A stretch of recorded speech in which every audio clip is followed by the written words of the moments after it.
Di sini saya akan sedikit mewawancarai tentang core values berakhlak dalam pelaksanaan saya. Sebelumnya mungkin Ibu bisa memperkenalkan diri terlebih dahulu. Ya, perkenalkan, nama saya Zaidah Syafirah AMK. Saya perawat yang bertugas di Puskesmas Wadas Lintang 1. Ya, baik Ibu, kita masuk ke pertanyaan pertama.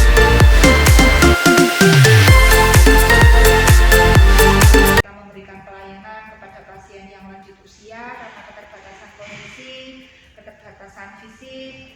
Apabila tidak bisa datang ke pelayanan Puskesmas Wadas Lintang 1, biasanya bisa diberikan sosialisasi atau arahan untuk bisa mengikuti di pos-pos terdekat yang kami adakan. Jadi tidak terpancang pada pelayanan dalam gedung, tapi bisa mengikuti di pos Yandu misalnya, atau di pos lansia, atau di pos Hindu. Begitu. Kita lanjut ke pertanyaan yang kedua.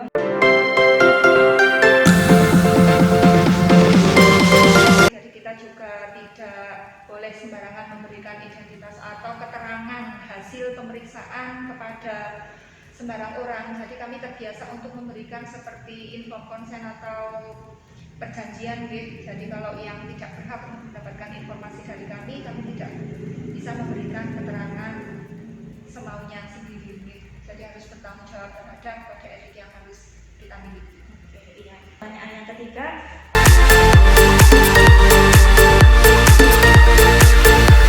Kalau misalnya untuk perawat, bidan, dokter, misalnya kebetulan saya perawat. Jadi kalau misalnya untuk teman-teman yang sudah habis masa seperti STR misalnya ya, jadi itu harus mengajukan beberapa saat sebelum masa habis. Jadi ketika waktunya benar-benar sudah habis, kita sudah mendapatkan STR yang baru. Meskipun kok karena maintenance atau gangguan jaringan, biasanya MDKI karena memang banyak sekali pengajuan, itu paling tidak kita sudah mendapatkan surat pernyataan dalam pengajuan, dalam proses. Oke, berarti kita harus tetap selalu mengupdate. Iya. Ya. Oke. Untuk pertanyaan yang selanjutnya.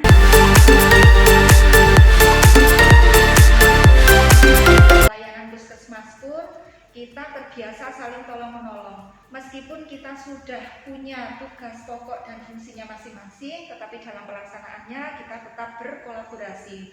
Contohnya misalnya pelayanan dalam gedung, nanti di UGD misalnya kita sedang banyak pasien misalnya. Nanti dari profesi lain bisa membantu. Misalnya untuk melakukan pemeriksaannya nanti kita sesuai dengan kompetensinya, tapi untuk misalnya membantu menulis atau mengambilkan perlengkapan atau untuk mengambilkan obat, nanti kita bisa berkolaborasi dengan teman-teman yang lain. Lanjut untuk pertanyaan yang berikutnya.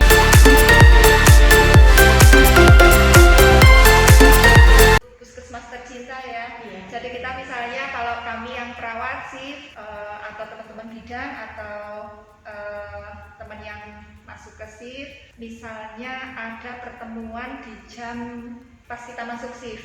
Jadi kita usahakan tetap bisa mengikuti. Padahal kadang kalau misalnya kita lagi habis piket turun malam ya, habis piket malam atau nanti mau piket sore atau piket malam, sebisa mungkin kami tetap mengupayakan tetap bisa mengikuti pertemuan, demi untuk mendapatkan kesepakatan biasanya atau informasi, sosialisasi atau pertemuan untuk membahas program puskesmas. Sebisa mungkin teman-teman yang masuk di shift pun bisa mengikuti. Ya, oke. Lanjut ke pertanyaan berikutnya ya Bu ya.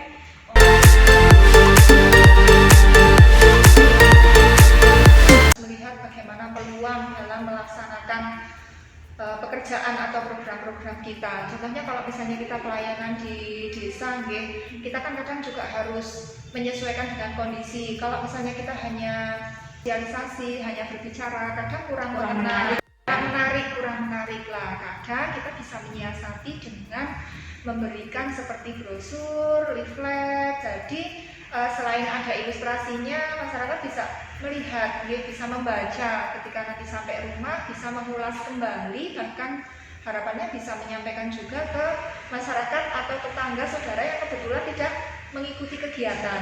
Harapannya seperti itu ya. Dan diharapkan mungkin masyarakat bisa anu ya Bu, konsisten bisa Iya. datang nanti di bulan berikutnya Nah, lagi ya, karena iya. menarik Iya. pada kegiatan tersebut. Gitu Biasanya ya. ada istilahnya seperti rencana tindak lanjut di masing-masing kegiatan. Contohnya misalnya kita bikin komitmen untuk Bapak Ibu yang hadir hari ini, bulan depan tetap berangkat ya, tetapi dengan syarat satu orang membawa satu teman. Misalnya boleh tetangga, boleh saudara, yang penting membawa satu teman. Jadi dalam pertemuan berikutnya Tambah banyak. tambah banyak. Iya, Ya.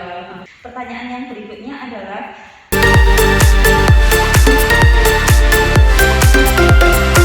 ya, ini hampir sama dengan tadi yang saya sampaikan di depan. Jadi dalam pelaksanaan, kalau tadi saya matur di pelayanan dalam gedung ya, misalnya kita pelaksanaan atau shift atau kerja di dalam gedung, pelayanan dalam gedung, salah satunya untuk kolaboratif juga kita bisa lakukan di lintas program di luar gedung. Jadi seperti yang pernah kita lakukan untuk kolaboratif ini, jadi bisa melibatkan misalnya ada pemegang program P2PBN, bisa dengan juga nanti promosi kesehatannya, bisa dengan keslinnya. Nanti jadi dalam satu kegiatan kita bisa bareng-bareng melakukan beberapa kegiatan.